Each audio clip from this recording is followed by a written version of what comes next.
आज शुरू करने जा रहे हैं हम लोग रोटेशनल मोशन ऑफ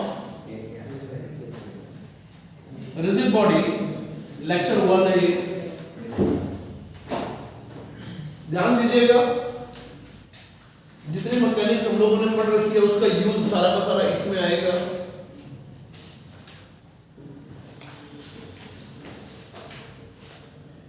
ये एक पार्टिकल है m मास का जो कि इस एक्सिस के अबाउट घूम रहा है। इसकी स्पीड है v, ये डिस्टेंस है r, एंगुलर स्पीड है ओमेगा। इस पार्टिकल की काइनेटिक एनर्जी कितनी है आपको? इस पार्टिकल की काइनेटिक एनर्जी बताइए बच्चों कितनी है? मास m है, स्पीड v है। काइनेटिक एनर्जी के पॉसिबल फॉर्मूला लिखना चाहता हूं। इसकी काइनेटिक एनर्जी कितनी आ गई? Half mv²। क्लियर है जी? सर्कुलर मोशन है तो v equal to omega r लिखा जा सकता है। तो काइनेटिक एनर्जी इसकी आ गई हाफ m ओमेगा। हमें ये बात समझ में आ गई कि इस पार्टिकल की काइनेटिक एनर्जी इस टाइम पे कितनी है जी। सिंगल पार्टिकल था इस सिस्टम के अंदर। ध्यान से सीखना, बिल्कुल बेसिक से स्टार्ट कर रहे हैं। चीजों को पूरा अंडरस्टैंडिंग मैनर में लेके जाइएगा। ये एक रिजिड बॉडी है। रिजिड बॉडी का मतलब सब समझते हैं जिसमें मास पूरा डिस्ट्रीब्यूटेड है, बटा हुआ मास है इसके अंदर, पॉइंट मास नहीं है। और ये बॉडी रोटेट कर रही है ओमेगा से। हम जानते हैं कि हर पार्टिकल का ओमेगा सेम होगा, यस सर, लेकिन हर पार्टिकल की स्पीड अलग अलग होगी, यस सर। तो इस रिजिड बॉडी की काइनेटिक एनर्जी लिखनी हो तो मैं किसी एक पार्टिकल की जिसका मास mi मान लूं, उसकी स्पीड vi मान ली जाए और रोटेशन एक्सिस जिसके वो रोटेट कर रही है उससे परपेंडिकुलर डिस्टेंस ri सपोज कर ली जाए। i का मतलब ith पार्टिकल की बात चल रही है। हर पार्टिकल का ओमेगा इस एक्सिस के अबाउट सेम हो जाएगा। तो इस पार्टिकल की काइनेटिक एनर्जी जो सिंपल इस पार्टिकल की काइनेटिक एनर्जी आएगी वो आएगी हाफ mi(vi²) और ith पार्टिकल का v equal to omega r से स्पीड आ गई ओमेगा r। क्या तुम सबको समझ में आ रही है बात? यस। तो ith पार्टिकल की काइनेटिक एनर्जी कितनी आ गई? हाफ mi(vi²) का मतलब हो गया ri² ओमेगा²। जवाब दे दीजिए कि आपको ith पार्टिकल की काइनेटिक एनर्जी समझ में आ गई क्या? Yes sir. ये सिर्फ काइनेटिक एनर्जी किसकी आई है? इस पार्टिकल की आई है। हमें रिजिड बॉडी की निकालनी है तो हम कहेंगे ऐसे हर पार्टिकल की काइनेटिक एनर्जी लिख लो और सभी पार्टिकल की काइनेटिक एनर्जी को जोड़ लो। हम क्या कहेंगे? हर पार्टिकल का ऐसे आप ri नाप लो, mi नाप लो, टोटल काइनेटिक एनर्जी निकालने के लिए बॉडी की समेशन ki कर लो तो आपके पास टोटल काइनेटिक एनर्जी आ जाएगी। समेशन करेंगे तो हाफ समेशन mi(ri²) ओमेगा²। ओमेगा² भी जो हो गया वो कांस्टेंट हो गया सबके लिए। तो हमारे पास एक टर्म आ गई समेशन ऑफ mi(ri²). इस समेशन ऑफ mi(ri²) को हम लोग मोमेंट ऑफ इनर्शिया के नाम से जानते हैं। m1 r1² m2 r2² i की वैल्यू पुट कर रहे हैं 1 to n जितने पार्टिकल्स हो। तो इस i का नाम रख रहे हैं हम लोग यहां से मोमेंट ऑफ इनर्शिया। यानी आप इस पूरी रिजिड बॉडी की काइनेटिक एनर्जी इसका टोटल मास m भी हो तो आप हाफ mv² जैसे नहीं लिख पा रहे। काइनेटिक एनर्जी आपके पास क्या आ रही है? हाफ i ओमेगा² की शक्ल में आ रही है। क्या यहां तक की बात आप सबको समझ में आ गई है क्या? Yes sir. सभी लोग ध्यान से देख लीजिए। हमें इस रिजिड बॉडी की काइनेटिक एनर्जी निकालनी थी लेकिन हम काइनेटिक एनर्जी लिख पा रहे हैं सिर्फ एक ith पार्टिकल की। क्लियर होगा तुम सबको? Yes sir. नोट कीजिए बच्चों, याद कीजिए moment of inertia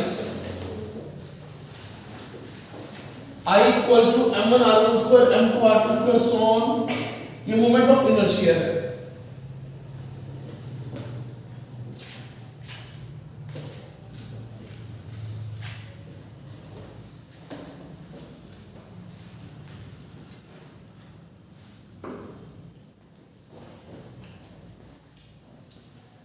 kinetic energy half mi ri square का summation into omega square define हुई है।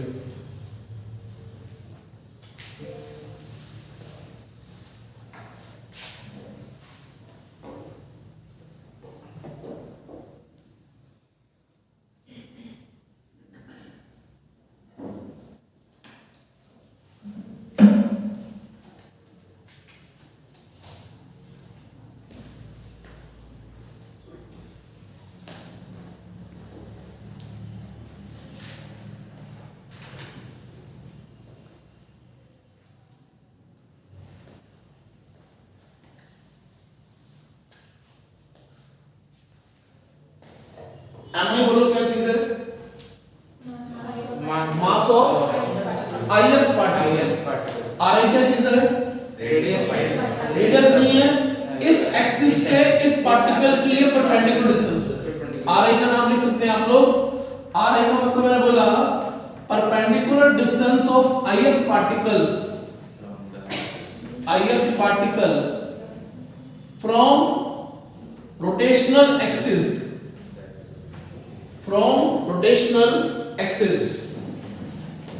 इन सब पार्टिकल के लिए क्या चीज सेम होगी? Omega same, angular speed same होगी। फैन रोटेट कर रहा हो तो हर पार्टिकल का v सेम एक्सिस के अबाउट ओमेगा सेम है। ओमेगा सेम है, सेम सिचुएशन है। अगर इसको फैन का एक ब्लेड मान लिया जाए तो सबका ओमेगा सेम बराबर टाइम में बराबर एंगल से जाएंगे, लेकिन सबकी लीनियर स्पीड अलग-अलग रही होगी, सबकी लीनियर डिस्टेंस अलग-अलग आ रही है। सबको बात समझ में आ रही है? यस। तो रोटेटिंग बॉडी के लिए बात ओमेगा से की जाएगी।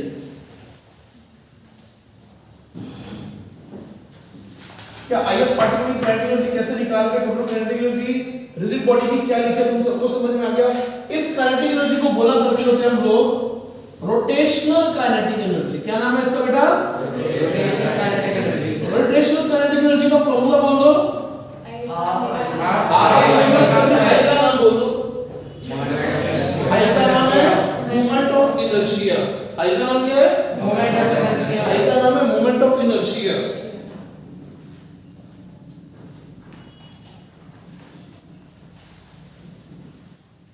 लिख लिया आप सबने यहाँ तक की चीजें?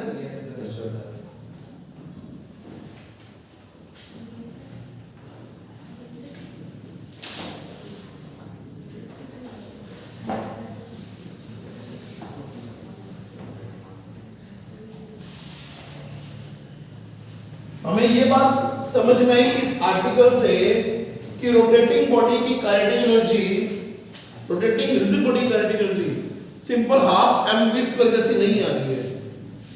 उसकी शक्ल बनी है इस प्रकार की, इसका नाम हमने I रखा है, half I omega square. Single particle की काइनेटिक एनर्जी तो आप लिख सकते थे हाफ mv स्क्वायर।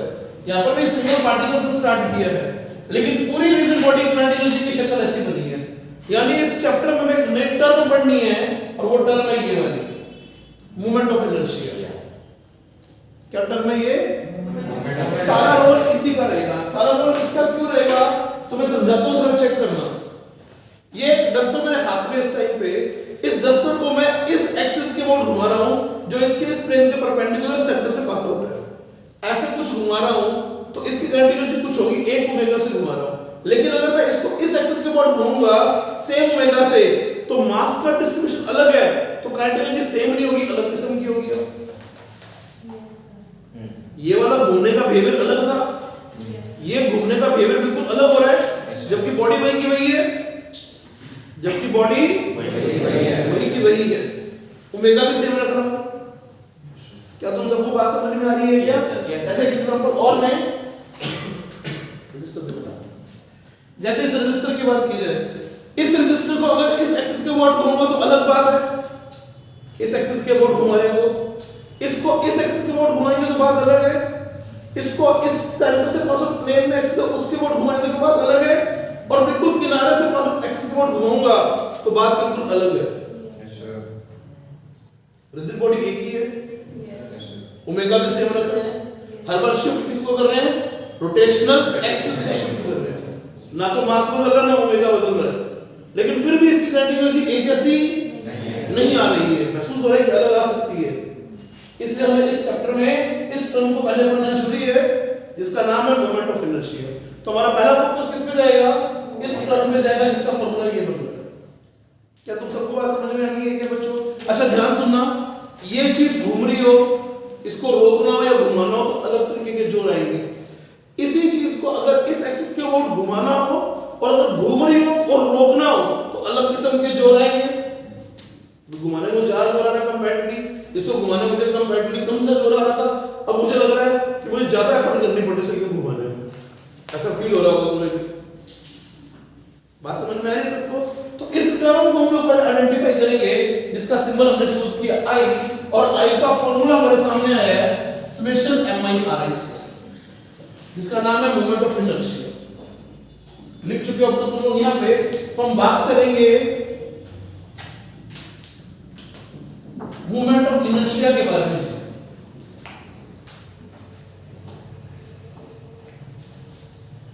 हम बात करेंगे मोमेंट ऑफ इनर्शिया के बारे में। गड़बड़ मत करना, सब लोग ध्यान से। मोमेंट ऑफ इनर्शिया, सिर्फ इनर्शिया का मतलब होता है which opposes the change in state of motion।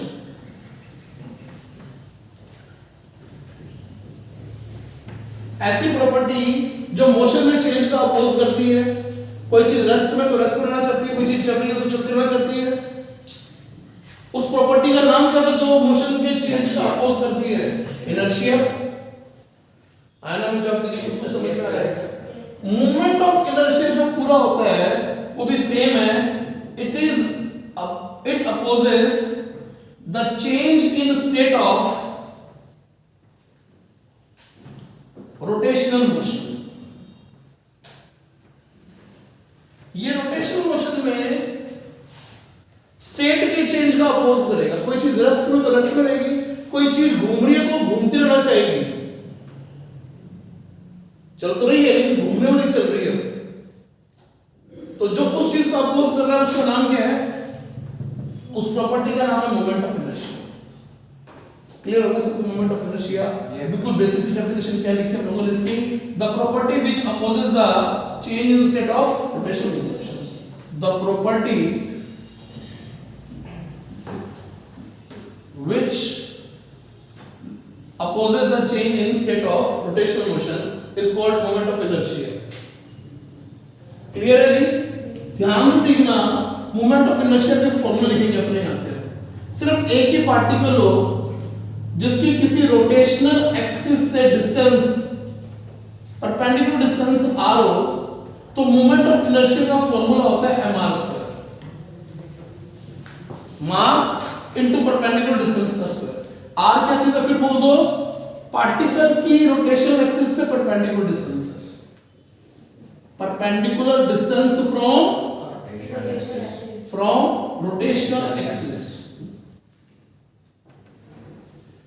लेकिन अगर आपके पास एक पार्टिकल के बजाय बहुत सारे पार्टिकल हो जाए तो रिजिड बॉडी है, बहुत बड़ी रिजिड बॉडी ले लो जिसमें बहुत सारे मासेस हैं। एक पार्टिकल का मास m1 परपेंडिकुलर डिस्टेंस r1, एक पार्टिकल का मास m2 डिस्टेंस r2, मास mn डिस्टेंस परपेंडिकुलर rn। तो इसका मोमेंट ऑफ इनर्शिया लिखा जाएगा m1 r1² plus m2 r2² plus so on mn rn²। क्या तुम्हें समझ में आ गया? थोड़ी देर पहले मोमेंट ऑफ इनर्शिया इसी शक्ल से प्रूव हुआ था, समेशन ऑफ mi/ri²। जितने पार्टिकल उन सबका mr² का क्या कर दो? सम कर दो। बट r को भी मत भूलिए, r क्या चीज है? रोटेशनल एक्सिस से परपेंडिकुलर डिस्टेंस। क्लियर है जी? रोटेशनल एक्सिस से कौन सी डिस्टेंस है ये? सिंपल सा फार्मूला mr² सबको जोड़ना है। अभी क्वेश्चन पहले समझ में आएगा। इसका जो यूनिट होता है वो किलोग्राम मीटर स्क्वायर है। दिखाई दे रहा है केजी मीटर स्क्वायर बनेगा। डायमेंशन फार्मूला m1L2T0 बनेगा। मास एक बार, लेंथ दो बार, टाइम है नहीं, ये इसका डायमेंशन फार्मूला आ गया। याद रखिए ये एक स्केलर क्वांटिटी है। सिंपल एडिशन कर रहे हैं, कोई कैलकुलेशन नहीं कर रहे। कैसी क्वांटिटी है? स्केलर। अगर ऑप्शन में टेंसर वर्ड दे रखा हो और स्केलर वर्ड दे रखा हो तो टेंसर चूज करना है।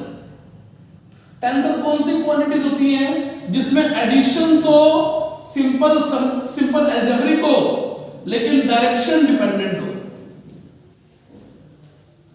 याद है 3 तरह की क्वांटिटीज होती है scalar, vector, tensor.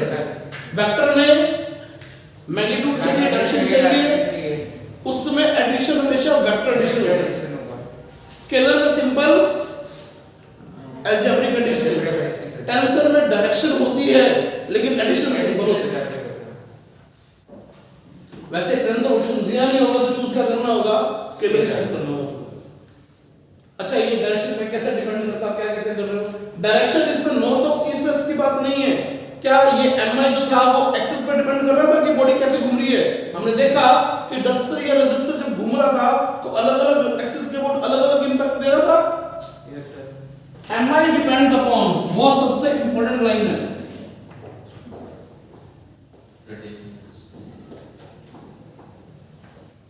Distribution of mass with respect to rotational axis, यानी एक्सिस के रिस्पेक्ट में मास कैसे बटा हुआ है, डिस्ट्रीब्यूटेड है, उस पर डिपेंड करता है।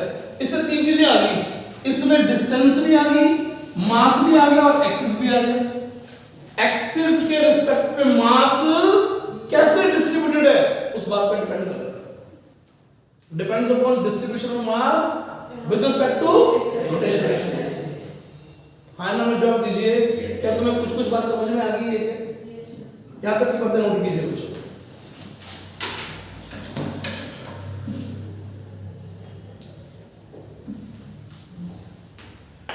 Depends upon distribution of mass with respect to rotational axis.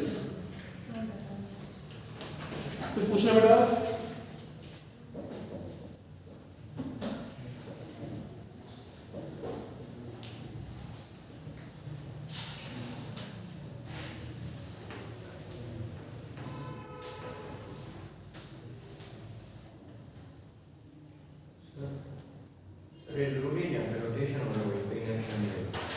जहाँ पे रोटेशन हो रहा है चाहे नहीं हो रहा है, मोमेंट ऑफ इनर्शिया फिर भी लिखा जा सकता है। अब ये फैन पड़ा है यहाँ पे, तो फैन अगर रुका हुआ है तो भी इसका मोमेंट ऑफ इनर्शिया लिखा जा सकता है। घूमता हुआ होना जरूरी नहीं होता, लेकिन उसको घुमाने के लिए कोई जोर तो आएगा। मैं तेरे को इसको डंडा मार के ओमेगा देना है और तेरे को ओमेगा हर बार इसको 2 रेडियन पर सेकंड का देना है या 5 रिवोल्यूशन पर सेकंड का देना है, तो अलग अलग डिस्टेंस पर डंडा मारेंगे तो अलग अलग डिस्टेंस पर डंडा अलग अलग मारना पड़ेगा, अलग अलग फोर्स का मारना पड़ेगा सेम ओमेगा रिसीव करने के लिए। तो इसके पास अभी भी क्या लिखा जा सकता है? इसका मोमेंट ऑफ इनर्शिया लिखा जा सकता है। मोमेंट ऑफ इनर्शिया किन के लिए लिखा जा सकता है? रोटेटिंग ऑब्जेक्ट्स के लिए, व्हिच कैन रोटेट, उन सब के लिए लिखा जा सकता है। इस डाइस के इलेक्ट्रिक स्टैंड के लिए भी लिखा जा सकता है, क्योंकि इसको धक्का मारूंगा तो घूमने की टेंडेंसी इसमें आ सकती है। मैं इसको हल्का सा झुकाऊंगा तो इस एक्सिस के बॉडी घूमने की कोशिश करेगा, इसके लिए भी लिखा जा सकता है। बात समझ में आ रही है बच्चों? Yes sir. किसी भी प्रकार का रोटेटिंग ऑब्जेक्ट के लिए लिखा जा सकता है। बस हमें क्या डिसाइड करना आना चाहिए? हमें रोटेटिंग एक्सिस डिसाइड करना आना चाहिए। जैसे देखो, इसको पकड़ो, इस बड़े रॉड को, इस इलेक्ट्रिक स्टैंड को पकड़ो, आपने इसको पुश किया, अच्छा खासा फ्रिक्शन है, तो ये इसके अबाउट पलटने की कोशिश करेगा। Yes sir. तो घूम रहा है इस टाइम पे, रोटेट हो रहा है इस टाइम पे। आना में जवाब दो भाई साहब, स्लाइड नहीं कर रहा, ये क्या हो रहा है? रोटेट हो रहा है। यस और नो में जवाब दीजिए बच्चों। सबको बात समझ में आ रही है? ये समझ में? अब चेक करो, इसी एग्जांपल को फिर से बनाता हूं। सपोज करो ये एक बॉल है, ये बॉल लुढ़कती आगे जा रही थी और यहाँ पर एक स्टेयरकेस आ गया, स्टेयर आ गई। अब स्टेयर पे आने के बाद यहाँ पर से ये यहीं से रुक गई। रुकने का मतलब एक बार के लिए इस जगह पे स्लिपिंग नहीं हो रही है, लेकिन ये यहां से यूं उठी, कांटेक्ट पॉइंट चेंज नहीं किया हमने इसका। बॉल का जो पॉइंट टच कर रहा है वैसे का वैसे, तो अब बॉल क्या कर रही है? प्योर रोटेशन कर रही है इसके को। ये बॉल यहां पर तो रोल करती हुई आ रही थी, ऐसे लुढ़कती, घूम भी रही है और आगे भी आ रही है, लेकिन जैसे ही ये वाला हिस्सा कांटेक्ट में आया, बोल रहा हूं अब फिसल रही थी, अचानक रुकी, लेकिन इस टक्कर की वजह से चढ़ी इसके ऊपर यूं, लेकिन मान के चलो जहां पर वो कांटेक्ट में वहां से फिसल नहीं रही है, तो प्योर रोटेशन स्टार्ट हो गया इसका। बात समझ में कुछ आ रही है आप सबको क्या? Yes sir. तो भी हम बात करेंगे कि रोटेशन क्या होता है, रोटेशन प्लस ट्रांसलेशन क्या होता है, आगे के टॉपिक हैं। लेकिन अभी हमारा स्टार्टिंग का पोर्शन किस पे रहेगा, सारा बेस मोमेंट ऑफ इनर्शिया पर डिपेंड करेगा। मोमेंट ऑफ इनर्शिया कैसे निकालते हैं, moment of inertia point mass का कैसे लिखते हैं, बोल दो एक बार पॉइंट मास का मोमेंट ऑफ इनर्शिया mi/r² बोल दो। सिंपल पार्टिकल एक के तो mr², otherwise summation of mi/r²। इसमें ri क्या चीज होती है बोल दीजिए, perpendicular distance from the perpendicular distance of ith particle from rotational axis। आया ना, जवाब दे दीजिए। Yes sir. सबको बात समझ में आ गई है? Yes sir. इरेज किया जाए सारा क्वेश्चन।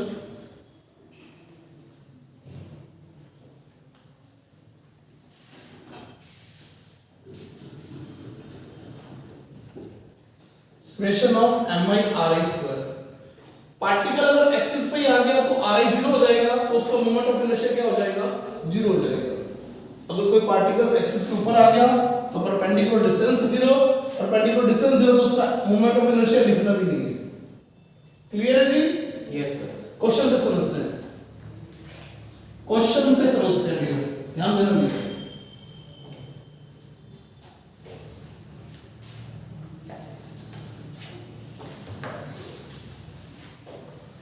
ये 5-7 क्वेश्चन दे रहे हैं, इन 5 से 10 क्वेश्चन के जवाब आप लोगों ने दे दिए।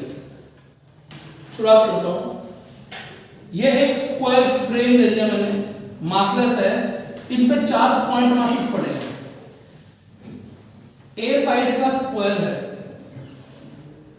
ठीक है जी, और स्क्वायर जो है, फ्रेम जो है वो मासलेस है, इन सबके मास mm है। बहुत ध्यान से सुनो जो बातें बोल रहा हूं मैं, बहुत ध्यान से इन बातों को सुनिएगा।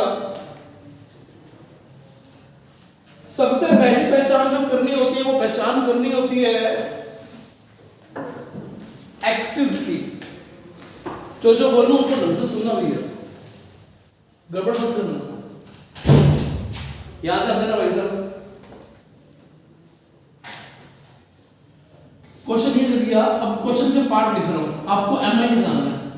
मैंने इस जगह पर ये वाला एक्सिस लिखा, इसके अबाउट निकालो। बोर्ड पे तो ना बार बार बोल रहा हूं भाई, इस एक्सिस का नाम सुनो, क्या लिख रहा हूं, with respect to side of square. हाँ ना, जवाब दो कि तुम्हें एक्सिस समझ में आया। With respect to side of square, वो जो मध्य साइड में बात एक ही है, बोर्ड पे जाना बार बार कहना, विद रिस्पेक्ट टू। अब साइड ऑफ स्क्वायर तो ये भी हो सकती है, ये भी, लेकिन जो मर्जी ड्रॉ कर लो, बात तो एक ही में नहीं। विद रिस्पेक्ट टू, ये पहला क्वेश्चन, इसका आंसर चाहिए होगा हमें। सेकंड क्वेश्चन लेंगे, सुनते जाना, सब सुनना एक बार, मैंने एक बार। इसका क्या नाम रख दूं, with respect to diagonal, diagonal of square. कोई डाउट नहीं है सर, सेकंड क्वेश्चन हमें समझ में आ गया, with respect to diagonal of square. Diagonal तो यही हो सकता है, यही हो सकता है, आया ना जो। तीसरी साइड ये ले लेते हैं, कुछ ऐसी सिचुएशन बना रहा हूं, ध्यान दीजिएगा, सारे एमआस ये है, इस एक्सिस के बहुत बदलना है। ये एक्सिस जो है वो फ्रेम के सेंटर से पास आउट है and lying in the plane of square. ये एक्सिस कहां पर है, ये स्क्वायर का प्लेन है, कौन सा प्लेन है ये, तो axis lying in plane of square and length bisector है या perpendicular to side है, perpendicular to edge। जवाब दो, perpendicular to edge of square, passing to center ये एक्सिस बन सकता है, बाकी कोई बनाऊंगा तो ये परपेंडिकुलर टू एज नहीं बचेगी। हाँ ना, जवाब दे दीजिए। ये क्या होगा, perpendicular to edge of square. क्या तुम्हें 3 क्वेश्चन समझ में आए? Yes sir. क्या तुम्हें 3 क्वेश्चन समझ में आ रहे हैं? Yes sir. चौथा क्वेश्चन बनाते हैं, इसके अंदर पहले इन 3 के आंसर लेते हैं आपसे। आप इस क्वेश्चन का आंसर क्या लिखेंगे, कितने पार्टिकल आपके पास इसमें, 4। इन चारों के नंबर लिख लो, 2 और 3। आपके पास आंसर आएगा m1 r1 2, m2 r2 2, m3 r3 2, m4 r4 2, सभी का सम। इसका मोमेंट ऑफ इनर्शिया कितना लिखूं मैं, 0। वन का जीरो, फोर 1 का 0 क्योंकि r 0 हो गया। Yes sir. दूसरे का का भी जीरो तो टू का M m a square m r square formula होता है परपेंडिकुलर डिस्टेंस a है। 3 का एम स्क्वायर परपेंडिकुलर डिस्टेंस इसकी भी a है। और 4 का जीरो आंसर कितना आ गया बेटा? Two M 2 m square a square is the answer for the first case. Yes आना जवाब दे दीजिए। Yes, sir. इस क्वेश्चन का आंसर बता दीजिए। सर 1 का 0 2 1 का 0 2 का एम स्क्वायर स्क्वायर अब ये डायगोनल है तो आपको परपेंडिकुलर डिस्टेंस निकालनी है। परपेंडिकुलर डिस्टेंस दोनों की आ जाएगी, बराबर बराबर आ जाएगी, लेकिन ये a तो नहीं आएगी। ए बाय ये तो ये रहा, ये डिस्टेंस कितनी बचेगी? ए बाय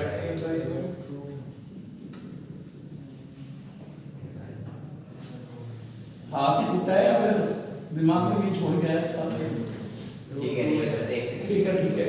अरे डायगोनल का आधा है यार, क्या a बाय 2 बोल रहे हो यार? स्क्वायर डायगोनल का आधा बोलो ना इसको। ये स्क्वायर डायगोनल का आधा है तो √2 का आधा a बाय √2 होता है। तो इसका 0 हो गया, इसका 0 हो गया, ये डिस्टेंस भी a बाय √2 है और ये डिस्टेंस भी, तो मोमेंट ऑफ इनर्शिया आ गया m a बाय √2 का होल स्क्वायर। और ऐसे दो पार्टिकल है, ऐसे दो पार्टिकल कौन से? एक ये और एक ये, बाकी दो का 0 हो गया। m a square by 2 into 2 answer is m a square. जवाब दीजिए, आंसर समझ में आ गया क्या? Yes sir. इसमें एक का निकाल के उसका 4 गुना कर देते सीधा ही, क्योंकि चारों सेपरेशन बराबर है। इसका आंसर क्या निकलेगा? 4 टाइम m। ये डिस्टेंस कितनी है? तो ये a बाय 2 का होल स्क्वायर और ऐसे चार पार्टिकल। इसका आंसर क्या आ गया? M square. जवाब दे दीजिए कि आपको इन तीन केसेस के आंसर समझ में आ गए क्या? Yes sir. फिर पूछता हूं इन तीन केसेस का ये एक्सिस पर समझ में आ रहा है? All this axis were lying in the plane of the square. Clear हो गया? Yes sir. चौथा क्वेश्चन तुमसे पूछ रहा हूं, ये फोर्थ क्वेश्चन मार्क कर रहा हूं, स्टेटमेंट लिख रहा हूं। With respect to axis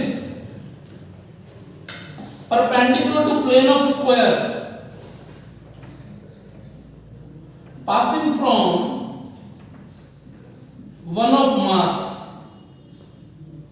axis तो अभी कौन सा चूज करोगे?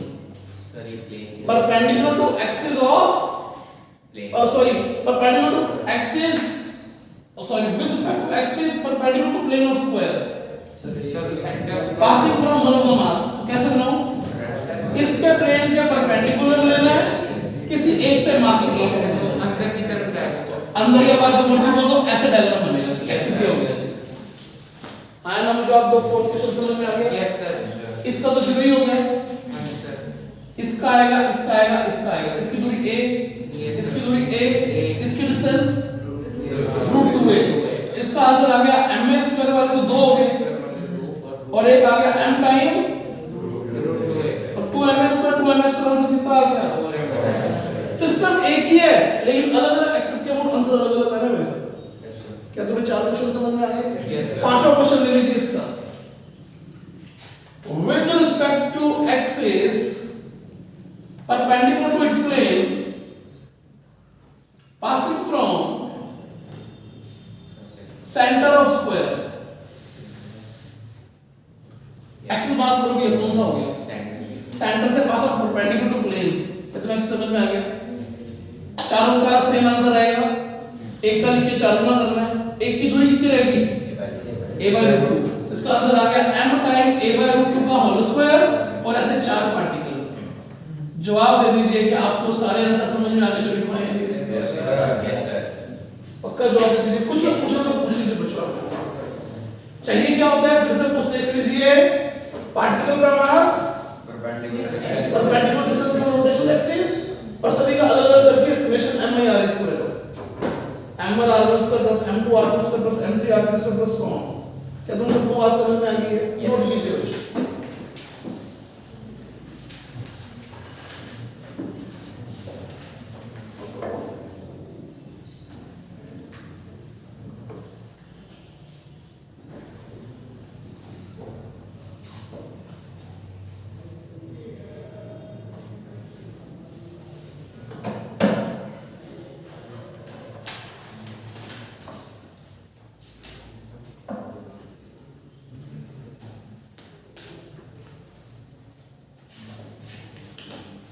जो बोल रहा हूँ सब समझ में आ रहा है क्या तुम लोगों को यार? Yes, Yes, sir. sir.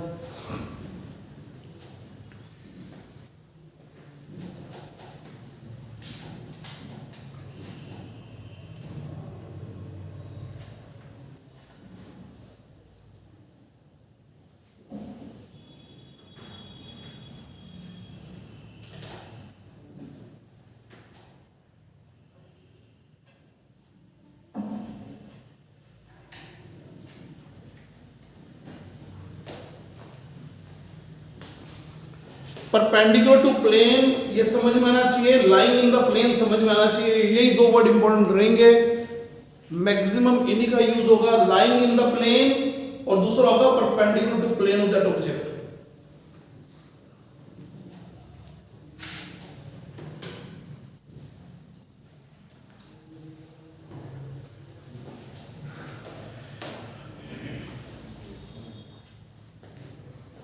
Total 5 question भी आपने स्क्वायर में देखे, लेकिन इसमें फ्रेम जो था वो फ्रेम मासलेस था। अभी तक फ्रेम का कोई मास नहीं था। 4 पार्टिकल्स थे सिर्फ जिनका मास ले रखे हमने m। इसी तरह के क्वेश्चंस बन सकते हैं हमारे लिए, किसके लिए? ट्रायंगल के लिए। तो ट्रायंगल के लिए सॉल्व करेंगे हम लोग हमारी प्रॉब्लम को।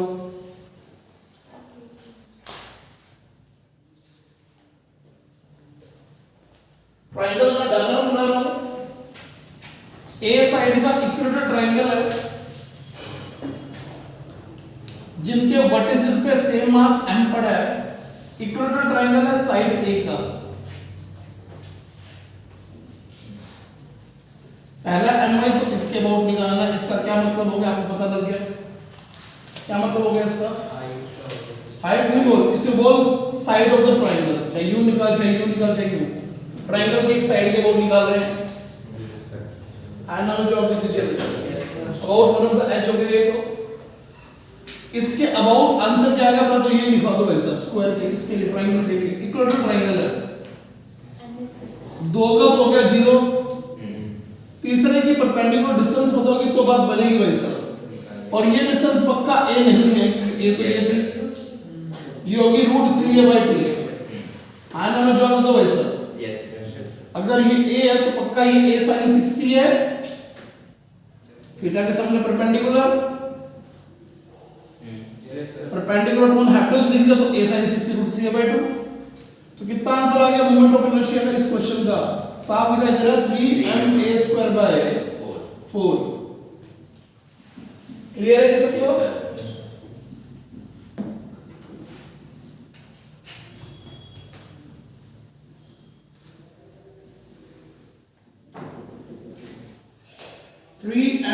ma²/4 आंसर आया हमारे पास इस क्वेश्चन का। भी देखा हम लोगों ने। आगे देखिए जी, ध्यान दीजिएगा, आराम से सीखिएगा। ये ट्रायंगल फिर से लिया हम लोगों ने। कौन सा ट्रायंगल है फिर से देख लो। साइड इसकी ले ली हमने a। इस एक्सिस के अबाउट बता दो भैया, एक्सिस का नाम बता दो। Passing through centroid line in the plane. ऐसे इनफिनिट एक्सिस हो सकते हैं।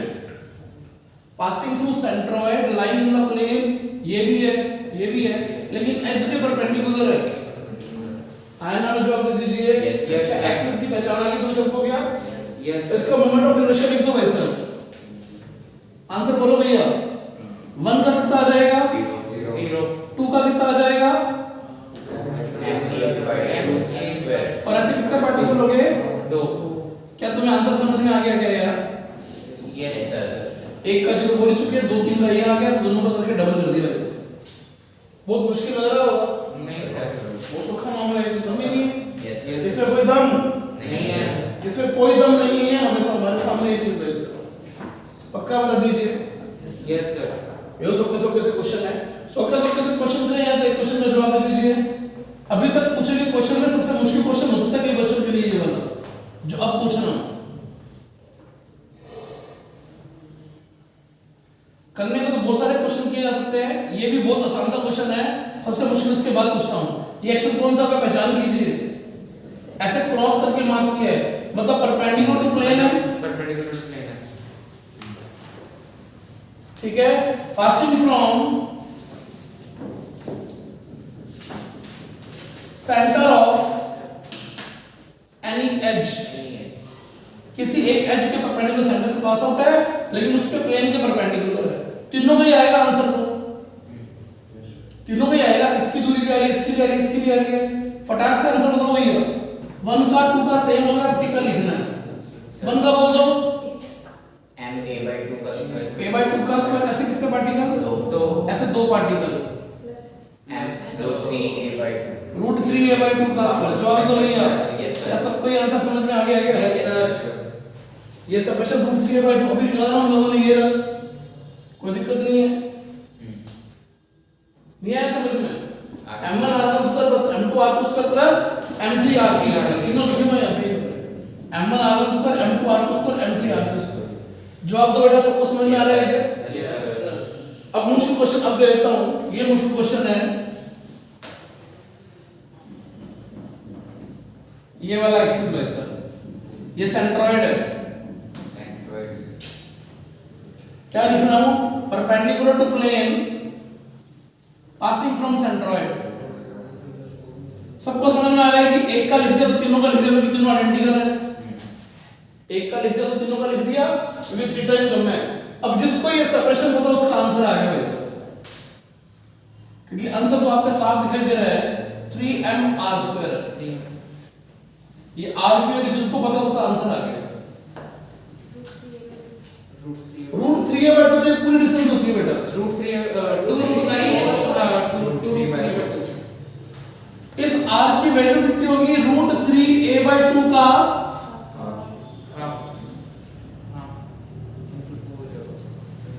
ये हाफ तो नहीं है, ये 2:1 में बढ़ता है, तो 2/3 पार्ट है ये, आया ना जो ये सबको समझ में आ गया क्या, क्योंकि किस रेशो बढ़ता है 2:1 में, तो आपको 2 वाला पार्ट चाहिए तो रेशो कौन, सम ऑफ रेशोस, तो it is 2/3 part of this thing, क्या तुम सबको सेपरेशन समझ में आ गया, r की वैल्यू a by रूट 3 है इस प्रॉब्लम में, जवाब दो भैया, yes, यस सबको बात समझ में आ गई है, यस सर, ध्यान से लिख लीजिए बच्चों,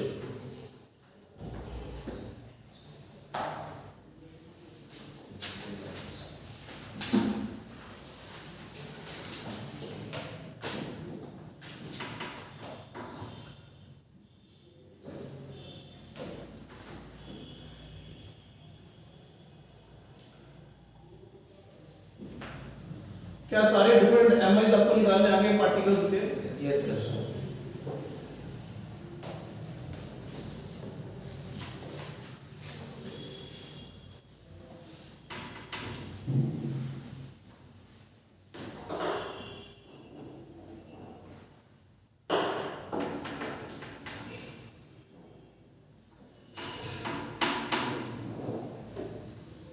समेशन mi/ri² का यूज कर रहे हैं हम तक तो,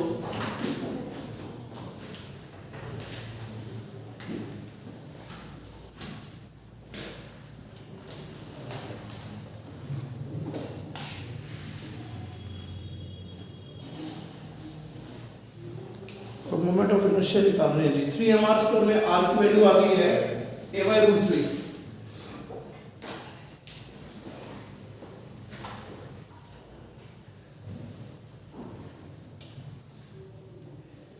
किस किस का मोमेंट ऑफ इनर्शिया तुम्हें निकालना आ गया बता दो भैया, अभी आपको सिर्फ पॉइंट मासेस का निकालना आ गया, आपको वे पॉइंट मासेस दे दो, दूरियां दे दो, हम लोग मोमेंट ऑफ इनर्शिया निकाल देंगे, क्लियर हो गया सबको, सबको समझ में आ गई बात, शुरुआत कर रहे हैं, ढंग से सीखना चीजों को वैसे,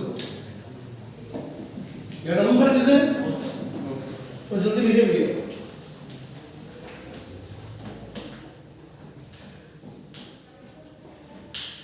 ये पहला क्वेश्चन हटा दूं, दूसरा हटा दूं,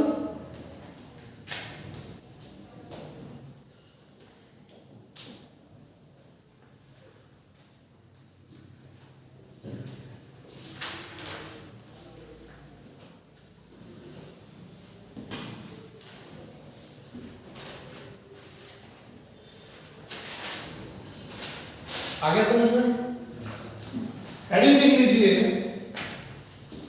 Moment of inertia of uniform ring. Moment of inertia of uniform ring about its own axis.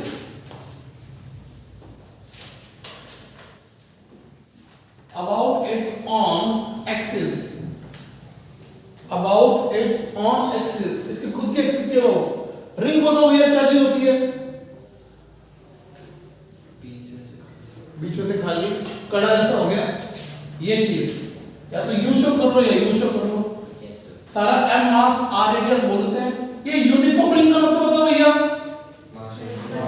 हर जगह पे सिमेट्रिकल डिस्ट्रीब्यूटेड मास है। जहां से पीस काट लो मर्जी, बराबर पीस में बराबर मास कटेगा। पूरे का मास m है, बराबर पीस में बराबर मास कटेगा। इसका खुद का एक्सिस कौन सा है? इसका खुद का एक्सिस कौन सा है? अगर मैं एक कड़े को छोड़ दूं ऐसे धक्का देके, तो मालूम है कि वो इस जो उसके सेंटर से पॉजिटिव एक्सिस है उसके ओर घूमेगा। ये इसका खुद का एक्सिस हो गया। Yes, sir. This is its own axis which is perpendicular to plane passing through its center. हाँ ना, जवाब दे दीजिए बच्चों। Yes, sir. या तो यू शो करूँगा या यू शो करूँगा। क्लियर है जी? आपको एमआई किसका निकालना आता है? आपको एमआई निकालना आता है पॉइंट मास का। मुझे क्या है इस रिंग का निकालो। How to do? एलिमेंट काटना पड़ेगा, मालूम है हमें। अब हम बैकवर्ड वाले स्टेप पे क्या करेंगे? एलिमेंट काटने वाले मेथड पे जाएंगे। प्रोसेस वही है। एलिमेंट काटने के कितने कट लगाने पड़ेंगे? दो कट लगाने पड़ेंगे। एलिमेंट कट जाएगा, एलिमेंट का एमआई लिखेंगे, उसको इंटीग्रेट करेंगे प्रॉपर लिमिट्स में। है ना, मैं जवाब दे दीजिए भाई सर। Yes, sir. आवाज नहीं निकली तुम सबकी भैया, आवाज नहीं निकली सर। तो इसका एलिमेंट कटवा दो भाई सर। क्या करें? हमने एक एलिमेंट सिंपल सा डीएम काट लिया। Yes, sir. तो इसका moment of inertia D I लिख देते हैं, एम आई ऑफ एलिमेंट।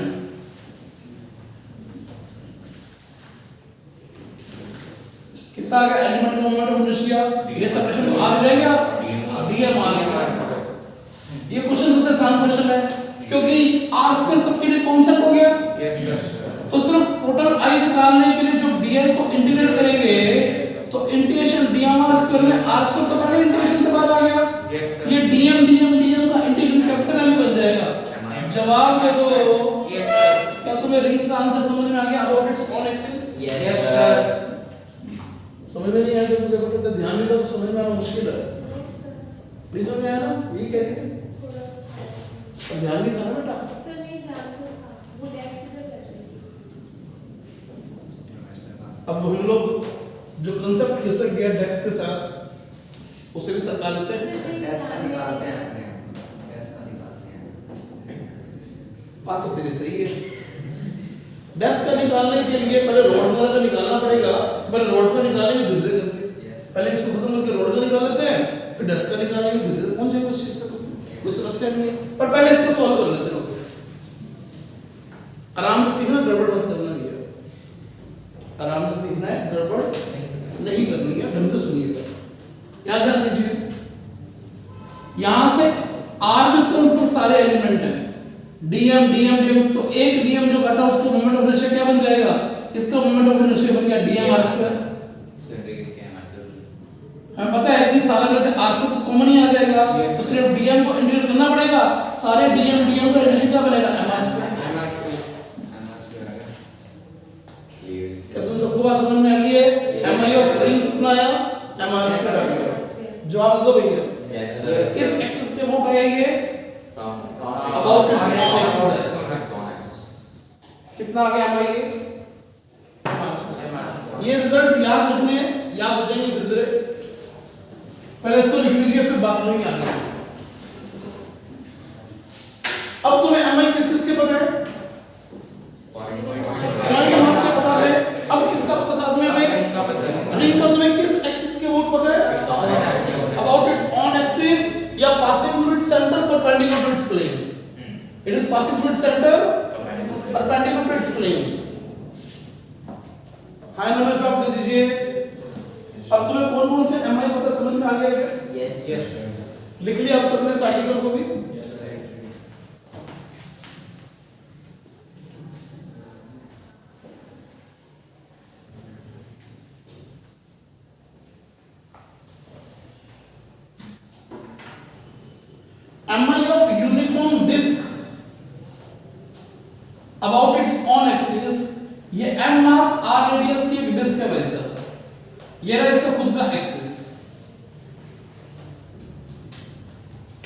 पहली बात तो ये बताओ कि इसका MI रिंग से कम आएगा ज्यादा आएगा?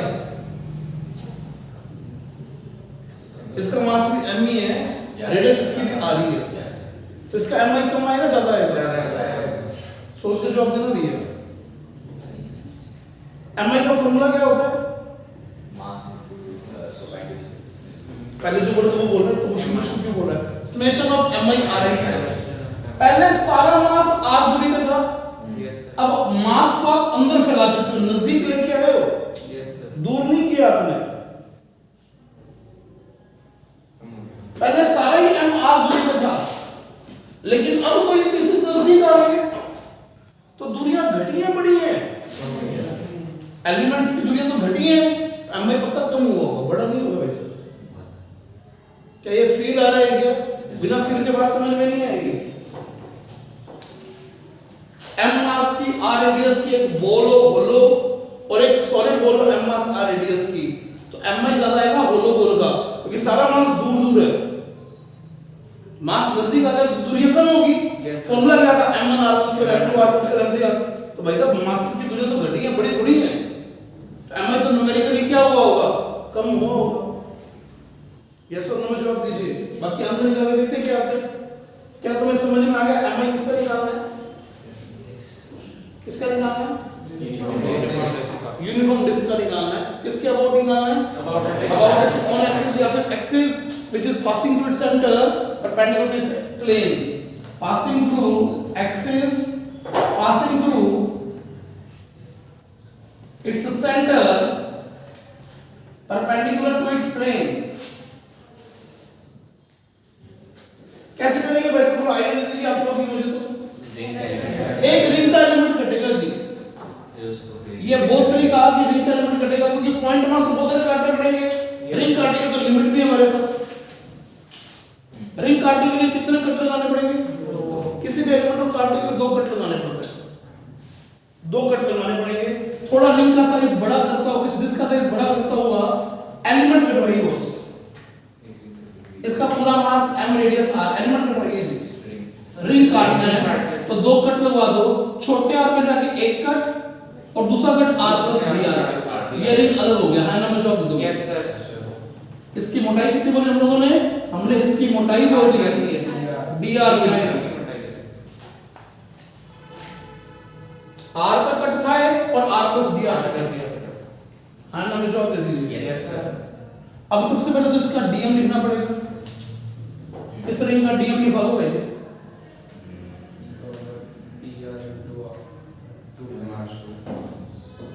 dm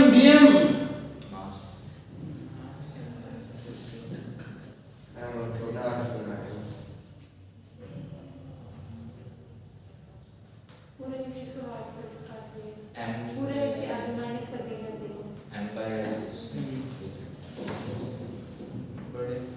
क्या यूनिट एरिया का मास समझ में आ गया? पाई r स्क्वायर का मास m था, तो m by pi r square क्या आ गया? यूनिट एरिया का मास आ गया। इसका एरिया कितना है? इसका एरिया लंबाई इनटू चौड़ाई से 2 पाई r dr, length into breadth. याद आ गया क्या? इसे होल स्क्वायर तरीके से करके भी दिखा रखा है। इस बड़े डिस्क में से छोटी डिस्क माइनस की तो ये एरिया आ गया था, जो कि लेंथ इनटू ब्रेड्थ जैसा बना था। क्या आप सबको रिंग का मास समझ में आ गया? आवाज नहीं है तुम सबको? ये क्या चीज आई है अभी तक? तो रिंग का मास को सॉल्व कर लेते पहले। हम कहेंगे सर रिंग का मास आ गया 2m by r square small r dr। ये तो रिंग का मास आया अभी। लेकिन रिंग का मोमेंट ऑफ इनर्शिया क्या लिखोगे इस एक्सिस के अबाउट? di क्या लिखोगे? तो di बोलेंगे हम dm into r square। पिछले आर्टिकल में प्रूव किया है रिंग का mi होता है रिंग का मास रिंग की रेडियस का स्क्वायर, रिंग का मास रिंग की रेडियस का स्क्वायर। ये क्या लिखा हम लोगों ने? mi of element ring. ये भी सब खुद का एक्सिस ही है। ये भी पिछले आर्टिकल में निकाला dm r स्क्वायर, रिंग का मास रिंग की रेडियस का स्क्वायर। रिंग का मास ये पड़ा 2m by r square r dr into r square। तो i निकालने के लिए क्या करना पड़ेगा? di का integration 2m by r square तो कांस्टेंट हो गया, अंदर बच गया r cube dr, लिमिट 0 से कैपिटल R तक। R4/4 आएगा भाई जी। और आंसर आ गया फाइनली mr²/2। जवाब दो, आंसर समझ में आ गया क्या? ठीक है। जवाब दे दीजिए भाई सर। Yes. सिंपल स्टेप्स के अलावा कुछ भी फॉलो अप नहीं दिए हो। स्टेप्स है आपके सामने, स्टेप्स हैं और आपके सामने। जवाब दे दीजिए। सबको क्लियर हो गया क्या? Yes, sir. कितना एमआई है डिस्क का? पहले से तुलना में कम आया ज्यादा है रिंग से। एम मास आर में से रिंग का था mr², इसका mr²/2 आया। रटना नहीं है, पर कम क्यों हो गया? क्योंकि वो पर एम मास ज्यादा दूर दूर था, उसको अंदर फैलाया हमने। फैला दिया रोटेशन एक्सिस से दूरियां कम की है मास की भाई, बढ़ानी दूरियां बढ़ाई नहीं है। रोटेशन मास से उस मास की दूरियां क्या की हमने? अंदर की तरफ फैला के दूरियां कम की है। तो एमआई घटेगा, बढ़ेगा नहीं। जवाब देंगे यहां तक की बात अगर सबको समझ में आ गई है? क्या ये सारे स्टेप रिकॉल हो गए तुम्हें? ऐसे स्टेप हमने सेंटर ऑफ मास में निकाले थे, यूज किए थे वहां पे। Yes. यस सर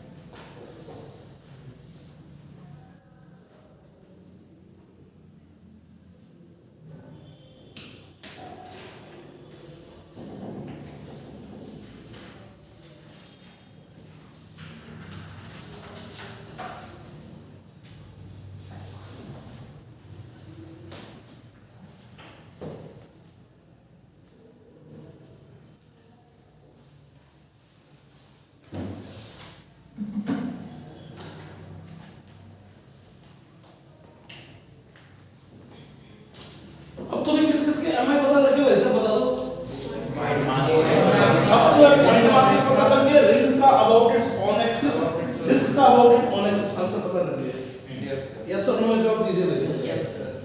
अब तुम्हें किस किस के एमआई पता लग चुके हैं, पता है ना? उनको हम कभी भी यूज कर सकते हैं। आवाज नहीं है तुम्हारे Yes, से। sir. यस सर फिर पूछता हूँ किस किस के एमआई पता लग चुके हैं, उसको दोबारा से सोच लीजिए दिमाग में। दिमाग में सोच लीजिए। पॉइंट मास का होता है सिंपल mr²। अगर बहुत सारे पॉइंट मासेस हो तो समेशन mi/r²। लेकिन डिस्ट्रीब्यूटेड मास सिस्टम आ जाए तो एलिमेंट काट के सॉल्व किया, उससे रिंग का आंसर आया, तो रिंग का आंसर मैंने याद करके यूज किया आगे फिर डिस्क के आंसर में। क्लियर है तुम सबको? यस सर ये डिस्क का आंसर किसके केस में आया? अबाउट एक्सिस केस में है। किसी और एक्सिस केसेस का आंसर अलग आएगा, उसके तरीके बताएंगे आपको। लेकिन अभी किसके अबाउट निकालते हैं, ये विद एक्सिस पता होना चाहिए हमें। जवाब दीजिए, यहां तक की बात समझ में आ गई हम सबको? Yes, sir. Yes sir erase कर दो सारा क्वेश्चन ये वाला। Yes, sir. क्लियर समझ में गई? चलिए ये एमआई ऑफ यूनिफॉर्म डिस्क हो गया अबाउट इट्स ऑन एक्सिस।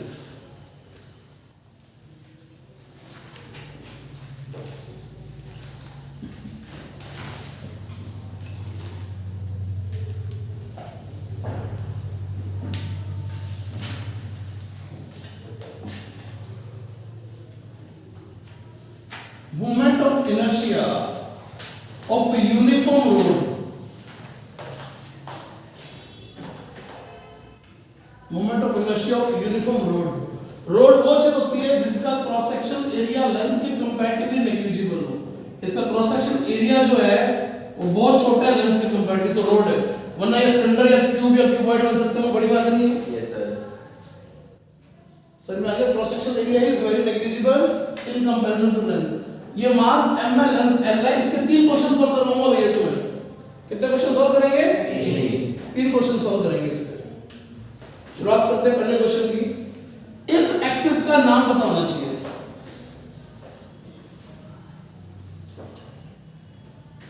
ये एक्सिस है about axis passing through its centre.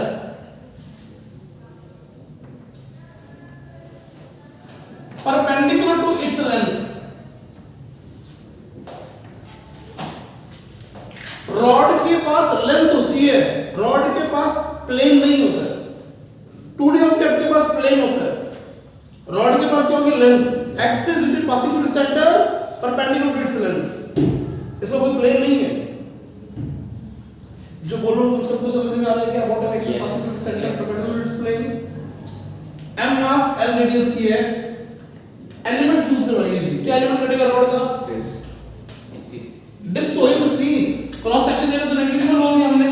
यानी रॉड को तुम यू शो करो भैया, अगर दिमाग कभी भी डिस्क बोल रहा है तो दिक्कत हो जाएगी। वैसा अगर दिमाग कभी डिस्क बोल रहा है तो डिस्क का तुम्हें इस एक्सिस की वोट हमें पता ही नहीं है।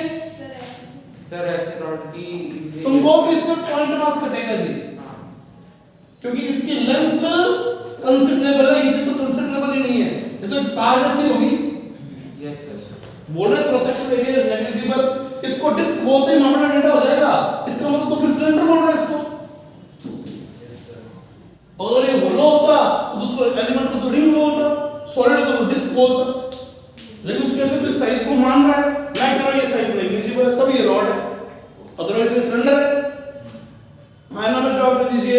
क्या रॉड और सिलेंडर में फर्क समझ में आ रहा है क्या? Yes sir. अब इस ट्राइपॉड की इस लेंथ को हम रॉड ही बोलेंगे एक बार के लिए, सिलेंडर तो नहीं बोलेंगे कि रॉड है जी। क्या तुम सबको बात समझ में आ रही है? एलिमेंट क्या कटेगा? Point mass. पॉइंट मास लगाइए जी पॉइंट मास। यहां से x डिस्टेंस पर जाकर dx का कर। dx का तो छोटा सा एलिमेंट का mi लिखवा दो पहले तो। इसका मास बोलो भैया। बिल्कुल सही है, m by l dx। Unit length का मास m by l, तो dx लेंथ का मास m by l dx। इसका moment of inertia perpendicular distance के से स्क्वायर से मल्टीप्लाई। क्या तुम सबको di समझ में आ गया? Yes sir. पॉइंट मास का ये पॉइंट मास का mi लिख दिया। टोटल mi के लिए क्या करना पड़ेगा? इंटीग्रेशन ऑफ mi लिमिट बता दो तो मजा ही आ जाए। लिमिट उसकी x उधर से इधर, अगर ये x यहां से नापा है तो ये x पर 0 हो गया। Yes sir. या तो 0 से l/2 तक करके डबल करो, या लिमिट लगाओ -l/2 से प्लस l/2। या तो क्या सॉल्व करो? 0 to l/2 करके डबल करो, या फिर -l/2 से प्लस l/2। एक ही बात है, क्योंकि इसको x = 0 बोला था, यहां से x नापा है तो l/2 तक ही रहेगा मामला। या फिर क्या लिखने के लिए बोला मैंने इसको? या लिखने के लिए बोला x² dx का 0 to l/2 इंटीग्रेशन का डबल। Yes sir. सॉल्व कर लेते हैं। m by l ट्वाइस पड़ा है x² का x³/3, limit 0 to l/2, x² का x³/3, तो 2m by l, 3 तो आ चुका है ये वाला, x³ की जगह पर आ गया l³/8। आयन में जवाब दे दीजिए। ये 24 बनना था, 2 से कट चुका है, ml²/12।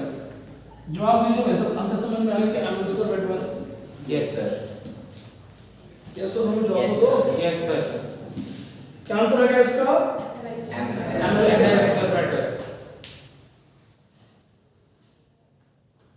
रोड का ये आंसर समझ में आ गया? Yes. अच्छा, रोड के लिए क्वेश्चन में इस एक्सिस के लिए सॉल्व करूं तो इस एक्सिस का नाम क्या लिखूं? About its cross section. Perpendicular to its length passing from one end, perpendicular to its length passing from one end। Yes और नो में जवाब दीजिए। जैसे क्या किया तुमने, एक लंबे स्केल को इससे टांग दिया, अब ये स्केल यूं ऑसिलेट कर रहा है ऐसे ऐसे, तो ये स्केल एक रॉड हो गया, रॉड किसकी ओर घूम रही है? Axis perpendicular to length passing from one end. अरे देखो सही, ये यूं नाच रहा है ऐसे ऐसे करके, तो कौन सा एक्सिस बना? इसके लिए, रॉड के लिए। तुम कहोगे सर एक एंड से पास आउट है और इसके लेंथ के परपेंडिकुलर एक्सिस है। Yes sir. अरे हाँ ना, जवाब सुना यार। Yes sir.